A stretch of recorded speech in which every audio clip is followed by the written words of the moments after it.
The Lord be with you. And with your spirit. A reading from the Holy Gospel according to Luke.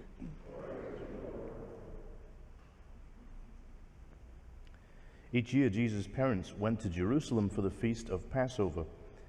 And when he was 12 years old, they went up according to the festival custom. After they had completed its days, as they were returning, the boy Jesus remained behind in Jerusalem, but his parents did not know it.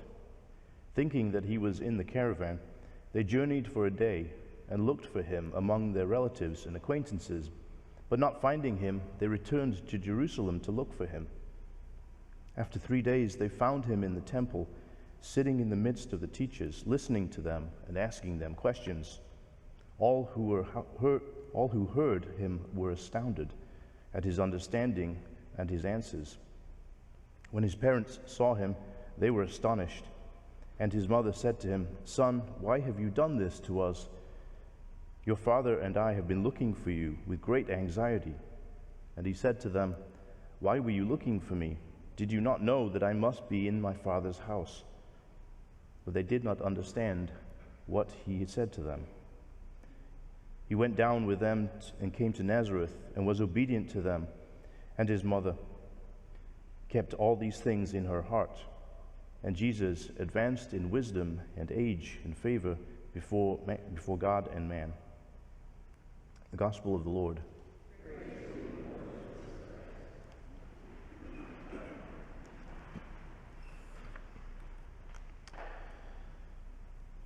I have a couple of priest friends who, when the three of us get together to go on a trip somewhere or something like that, we just have different approaches to that.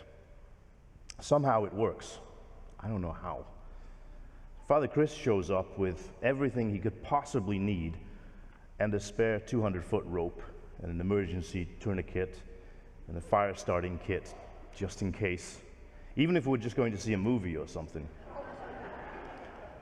But he has no plan whatsoever. He doesn't care. So he'll just say, "So what are we doing then?" And he'll just roll with whatever happens. Father Mark, on the other hand, he has 2 clipboards, 3 different colors of ink, times, locations, addresses, a printed itinerary for all of us. I just want to have it planned out, I'd say. So I'm not stressed out about it. I show up hoping that Father Mark has a plan worked out because I want a plan, but I don't want to do the planning.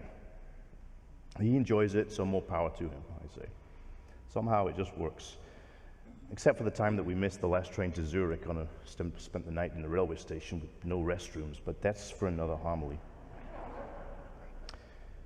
The point is that on some occasions, it's fun to be spontaneous, but other things that really, really matter to you, when you just absolutely cannot miss that plane or that train or something like that, something's at stake you just can't afford to gamble with, you make a plan because it's too important to leave to chance.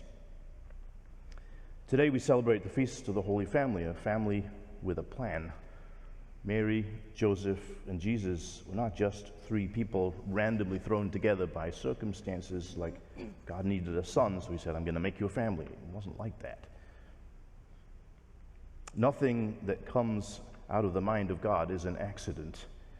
God is very deliberate in choosing this couple, Mary, who has already been rescued from original sin at her conception.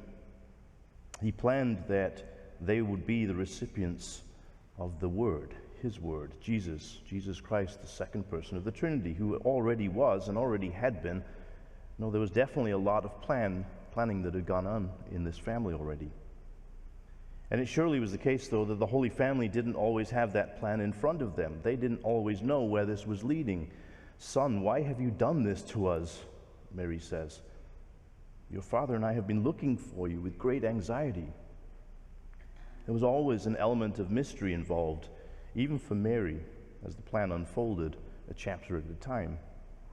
But have no doubt, there was a plan, and it was all in God's plan. And what Mary and Joseph had in abundance, if it wasn't always knowledge of all the details of this plan, it was faith that God was leading them, that He was in charge, And that faith came from a sincere prayer life, I'm sure. John Paul II used to say that the future of the world and of the church passes through the family. The family is the first school of faith. That's where we come to meet Christ. That's where we come to know him. Well, I suppose we're supposed to anyway. Hopefully we do that way. Unfortunately, for a lot of families, Christmas and maybe Easter is the only time that their children come near to encountering Jesus. Jesus is just kind of unfamiliar to them, even in those circumstances. They hear the light, they hear the music, they see the lights in church.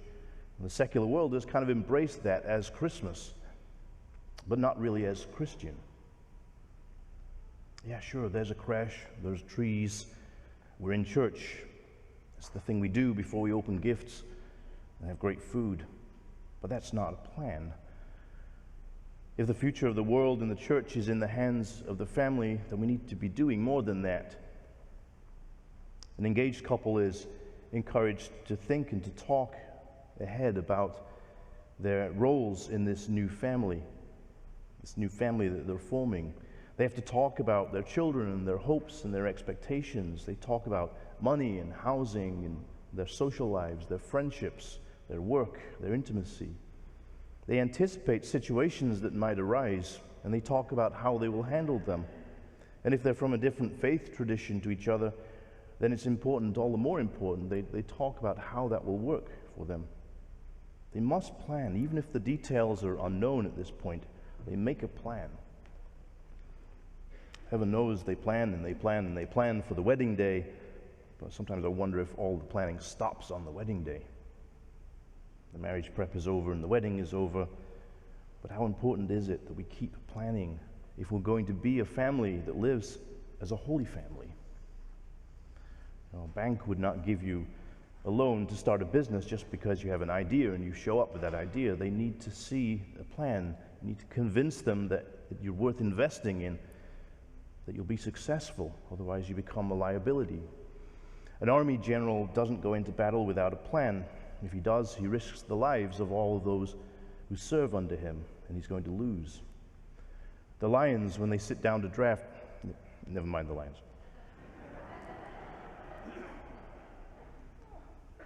What's your plan? What is your plan? What's your plan to be a holy family? Because we can't just show up and hope it happens. Your family is no more of an accident coming together as people coming together accidentally than any other. It's not an accident. It wasn't an accident for the Holy Family. It's not an accident for yours. God absolutely, deliberately planned your family. He's known about you since the beginning of time, and He's been calling you to be a holy family since the first time you met. Your vocation as husband, a wife, as a mother, as a grandfather, as a grandparent, as a son, as a daughter, has always been that. To be holy in God's eyes and to bring each other to Him. And maybe you've had twists and turns along the way and you didn't see everything coming, but it's never been a surprise to God.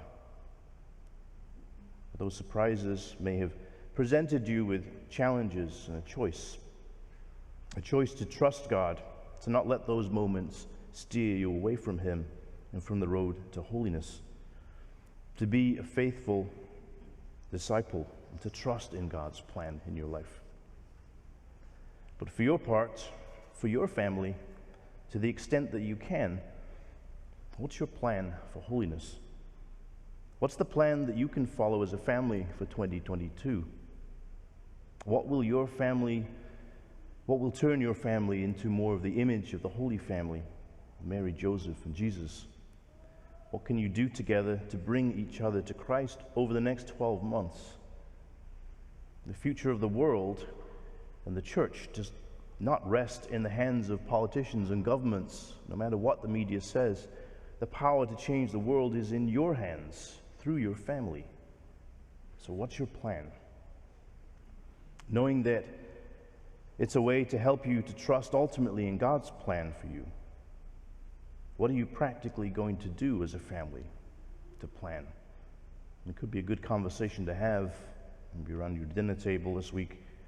Not just a New Year's resolution that'll be forgotten about in 2 weeks, but a new way to thrive as a family in Christ and in the church and in this parish.